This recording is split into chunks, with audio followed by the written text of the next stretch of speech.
Oh yeah, please. Okay. I gotta laugh at myself too. Please. So this rabbi is a golf addict, and it's Yom Kippur, and he just can't help himself.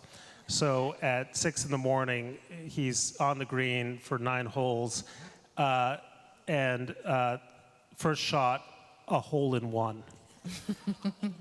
In heaven, Moses looks at the Almighty and says, "How are you allowing this to happen?" The Almighty shrugs. Says, "It's okay." And then second shot, birdie.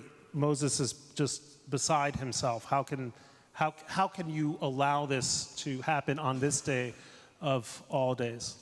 The Almighty shrugs. Third shot, an eagle. Moses is really furious, and finally the Almighty looks at him and says, "Yeah? Who's he going to tell?" I like that. Well, if you're going to do a rabbi joke, I'm going to do one more too. Okay. All right. So there's a rabbi, and his whole life, all he's wanted to do was just eat a little succulent pig.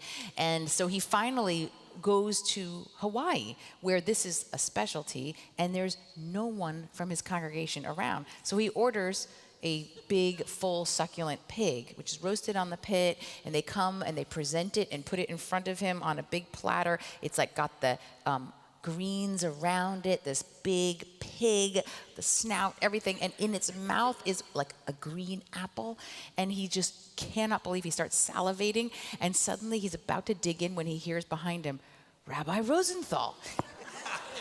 And he goes, "Can you believe you order an apple in this place and they make such a fuss?"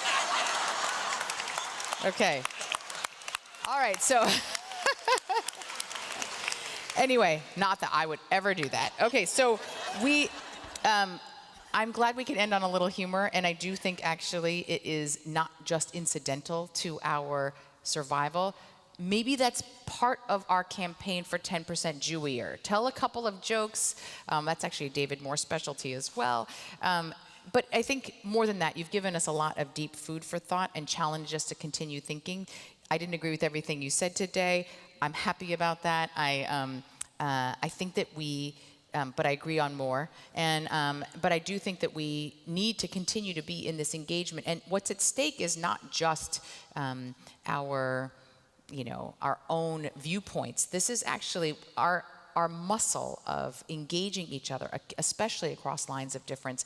This is how we will preserve our own liberal democracy. I really think that that's more of what's at stake. So this is just a taste of the series. I'm going to pass this off to Joy, Rabbi Joy Levitt, who will tell us just a few words to close us out. Thank you. I have to turn it on. The top there. Thank you. Thanks, everybody. At the conclusion of every one of our Hineni programs, we will celebrate how many postcards Central Synagogue members and neighbors have written to get out the vote. That's really a big focus of ours, and I'm proud to say that as of tonight, that number is 3,565. Central members, you can get involved by checking your email after this event to join our Hineni Civic Engagement Group on Central Square, which is an online platform where you can learn about action opportunities, as well as continue conversations with other Central members after our events. Our neighbors can join the voting rights group on Mighty Networks.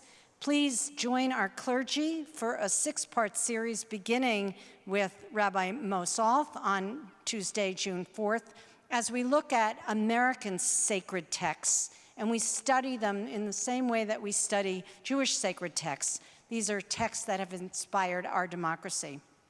All the registration information can be found on the website.